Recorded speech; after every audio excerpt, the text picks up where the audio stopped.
আসসালামু আলাইকুম, আশা করি ভালো আছেন। আজকের ভিডিওর topic guest post backlink. Guest post backlink বিষয়টা হলো আপনার একটা ওয়েবসাইটের মধ্যে একটা প্রোফাইল ক্রিয়েট করে সেখানে কোনো আর্টিকেল বা কন্টেন্ট পাবলিশ করে আপনার ওয়েবসাইটের লিঙ্কটা দিয়ে যে লিঙ্ক বিল্ডিং করা হয় সেটাকে গেস্ট পোস্ট ব্যাকলিং করা হয়। চলুন তাহলে আমরা আজকে দেখব কীভাবে একটা গেস্ট পোস্ট ব্যাকলিং করতে হয়। আমরা এখন যাব, আমরা এখন সার্চ করব মিডিয়াম।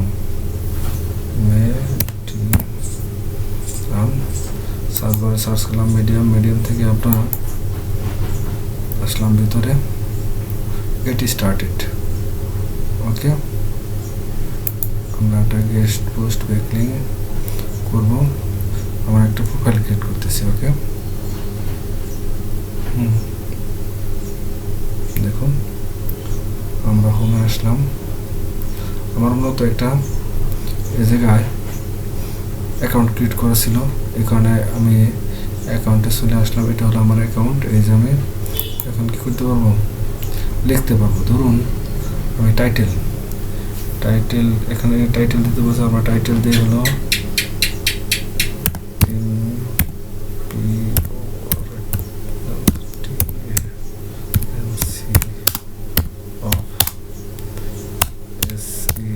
ধরুন এটা হলো কি আপনার একটা টাইটেল। হ্যাঁ, আমরা এটাকে একটু কি করব, এটাকে একটু কিছু কাজ করব।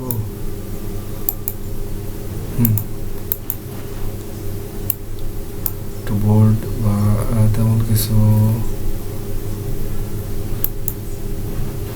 একটু বোল্ড করে দিলাম। ওকে, তারপর হলো মিডিয়ামে এখন লিখতে বলছে। আমরা এই জায়গায় লিখি রিটেন মিডিয়াম। ওকে, আমরা কী করবো, এই জায়গায় লিখি। হ্যাঁ, ওকে, আমরা লেখা শুরু করি। ধরুন আমরা লিখলাম হলো একটা কিছু দিই। আমরা একটা কিছু দিই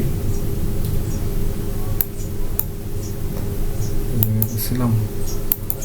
ধরুন একটা কিছু দিলাম আমরা। এটা হলো ধরুন আমরা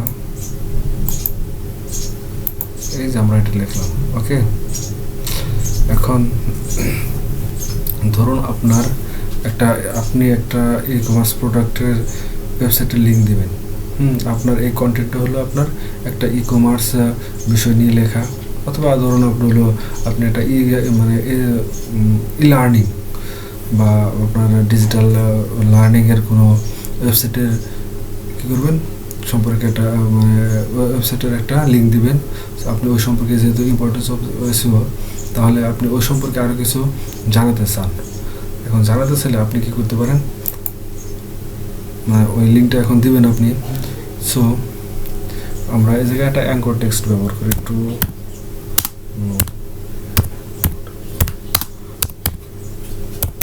আর ইউ ক্যান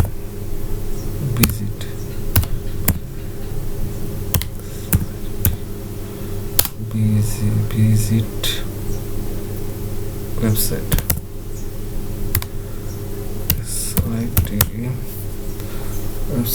তারপর এই যে আমরা কি করব, এখানে আমাদের এই যে লিঙ্কটা আমরা বিল করবো। এই জায়গায় ধরুন একটা ডিজিটাল মার্কেটিং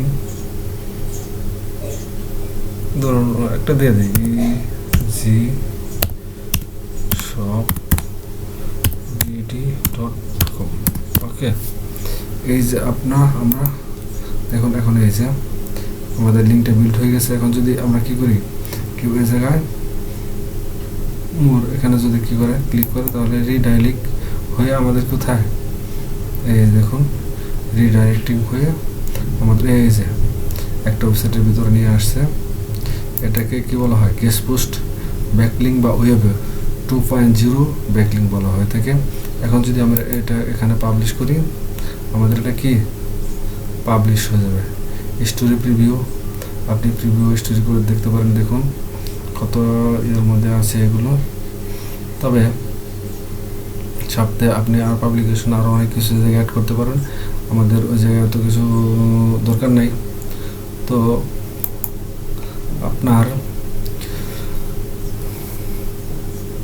একটা কন্টেন্ট পাবলিশের ক্ষেত্রে কিছু বিষয় মাথায় রাখতে হয়। তা হলো আপনার নিশ রিলেটেড কিওয়ার্ড সর্বোচ্চ 1 থেকে 2% আপনি ব্যবহার করতে পারবেন। যদি এর চেয়ে বেশি ব্যবহার করেন সেটা কী হবে, কিওয়ার্ড শাফলিং হবে এবং আপনার মানে কন্টেন্টটা ইন্ডেক্সে অথবা স্প্যাম হতে পারে। সো মানে এই বিষয়গুলো মাথায় রাখতে হবে। আবার যখন কি করতে হয়, ধরুন আপনি কি করবেন, একটা নিশ রিলেটেড মানে ওয়েবসাইটে কী করবেন, আপনি লিঙ্ক বিল্ডিং করবেন।